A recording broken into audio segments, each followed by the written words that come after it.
Nah, jadi di sini saya sudah mempersiapkan alat dan bahannya, yaitu saya menggambar tentang angsa di danau.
Baik, di sini saya akan menjelaskan tentang pengertian teknik kegiatan fisik motorik.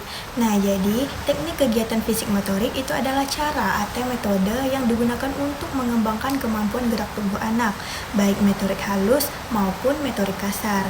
Nah, melalui berbagai aktivitas fisik yang terarah dan menyenangkan, berarti tujuannya itu agar anak dapat mengontrol gerak tubuhnya, sehingga anak itu dapat meningkatkan kekuatan otot, koordinasi, keseimbangan, dan ketangkasan. Contohnya kayak berjalan di titian, berlari, berlompat, menggambar, menulis, dan lain-lainnya. Nah, jadi materi selanjutnya itu ada tentang prinsip-prinsip kegiatan fisik motorik.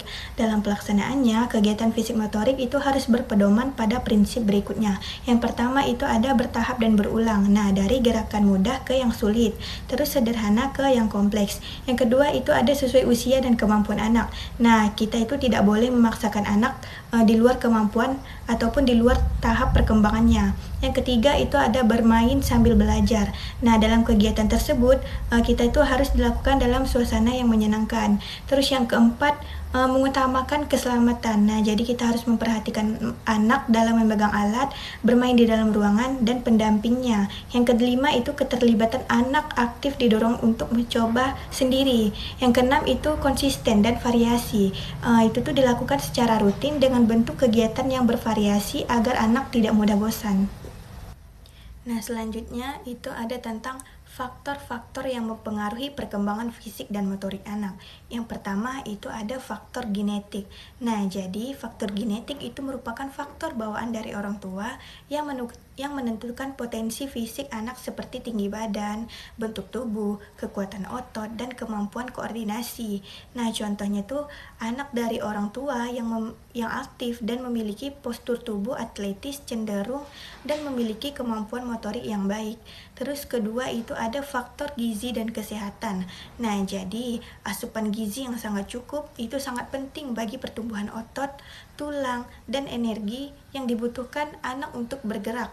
Contohnya tuh kayak kesehatan fisik yang sangat baik itu sangat juga mendukung anak untuk bergerak aktif dan berlatih motorik. Yang ketiga itu ada tentang lingkungan. Nah, lingkungan yang mendukung seperti adanya ruang bermain, taman, atau alat permainan dapat menstimulasi anak untuk bergerak dan berlatih keterampilan motorik. Yang keempat itu ada pola asuh dan peran orang tua.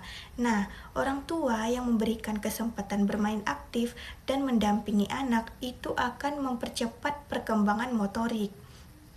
Nah, sebagai orang tua kita harus mendukung perhatian dan motivasi.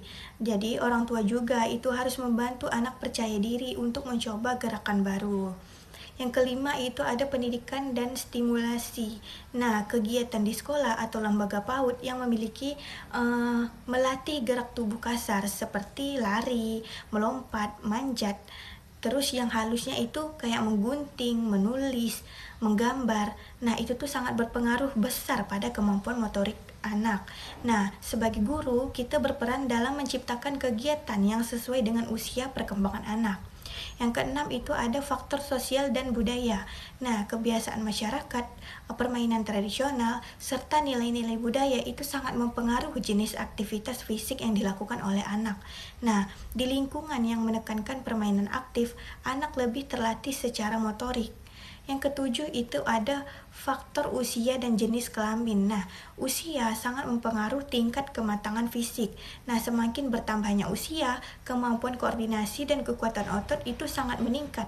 Biasanya anak laki-laki memiliki kekuatan motorik kasar yang lebih kuat, sementara anak perempuan itu unggul pada motorik halus. Yang ke-8 itu ada istirahat dan cukup. Istirahat dan tidur. Nah, jadi tidur yang cukup itu sangat membantu pemulihan dan pertumbuhan otot serta menjaga energi untuk beraktivitas. Jadi kekurangan tidur itu dapat mengganggu konsentrasi dan kemampuan koordinasi gerak. Nah, selanjutnya itu ada kelebihan teknik kegiatan fisik motorik. Yang pertama, meningkatkan kesehatan dan kebugaran tubuh anak. Yang kedua, melatih koordinasi antara otak, tangan, dan kaki. Yang ketiga, mengembangkan rasa percaya diri dan kemandirian. Yang kelima, itu kekurangan atau kelemahan teknik fisik motorik. Nah, yang pertama itu jika tidak divariasikan, anak mudah bosan. Yang kedua, tidak semua anak memiliki kemampuan fisik yang sama sehingga perlu menyesuaikan individu. Yang ketiga itu waktu pelaksanaannya kadang terbatas di sekolah. Yang keenam itu ada contoh kegiatan fisik motorik anak usia dini. Kegiatan fisik motorik itu dibedakan menjadi dua. Yang pertama itu ada motorik kasar. Nah, jadi gerakan yang melibatkan otot besar dan koordinasi seluruh tubuh. Contohnya kayak menendang bola, memanjat tangga kecil, terus melakukan senam anak atau tarian-tarian sederhana. Yang kedua itu ada motorik halus. Nah, jadi gerakan yang melibatkan otot kecil seperti jari tangan dan pergelangan. Contohnya kayak menggunting kertas sesuai pola, terus menempel gambar, menggancingkan baju, mengeronce manik-manik, dan menggambar dan mewarnai.